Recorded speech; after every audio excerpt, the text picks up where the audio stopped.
શોનકર્ષ મહાપ્રાજ્ઞ શિવરૂપ મહામતે શૃણુ રુદ્રાક્ષ માહાત્મ્યમ સમાસાત કથામ્યહમ.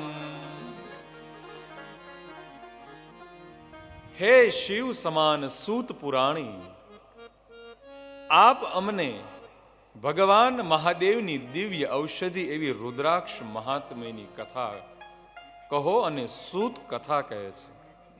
સૂત કહે છે, શિવ પ્રિયતમો જ્ઞેયો રુદ્રાક્ષ પર પાવન દર્શનાત સ્પર્શનાત જપ્ય સર્વ પાપ હર સ્મૃત.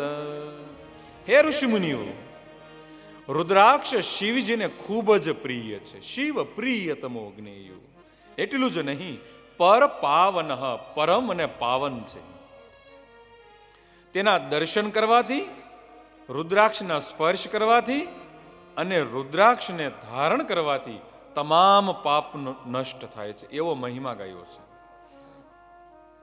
ઋષિમુનિઓ કહે છે કે રુદ્રાક્ષ કેવી રીતે પ્રગટ થયું એની કથા કહો અમને. અને સૂત કહે છે, ઋષિમુનિઓ, જગતના કલ્યાણ માટે કળિયુગનો જીવાત્મા તન અને મનથી દુખી હશે, આ સંસાર એક દુખાલય હશે, એમ સમજી અને ભગવાન મહાદેવે કળિયુગના જીવાત્માઓના તન અને મનની શાંતિ માટે એક દિવ્ય ઔષધિ આપવાનો મનોમન વિચાર કરે છે. એ જ સમયે ભગવાન મહાદેવ કૈલાસની ગિરિકંદરાઓમાં જાય છે અને અનંત વર્ષો સુધી સ્વની અંદર તપ કરે છે, પોતાની અંદર તપ કરે છે. ભાવ પોતાને જ મનોમન મંથન કરે છે, એને યાદ કરે, એનું સ્મરણ કરે છે. અનંત વર્ષો સુધી તપ કર્યું, ફળીભૂત થતા ભગવાન મહાદેવ લીલા કરે છે. લીલયા પરમેશાની ચક્ષુરમ મલિતમ મયા. સૂત કહે છે, ભગવાન મહાદેવ પરમ લીલા કરી. લીલા તો એવી કરી કે પોતાના નેત્ર ખોલ્યા છે. જેવા નેત્ર ખોલ્યા એ જ સમયે સૂત કહે છે, પુટાભ્યામ ચારુ ચક્ષુભ્યામ પતિત જલ બિંદવ તત્ર અશ્રુ બિંદુ તો જા વૃક્ષ રુદ્રાક્ષ સંનકા.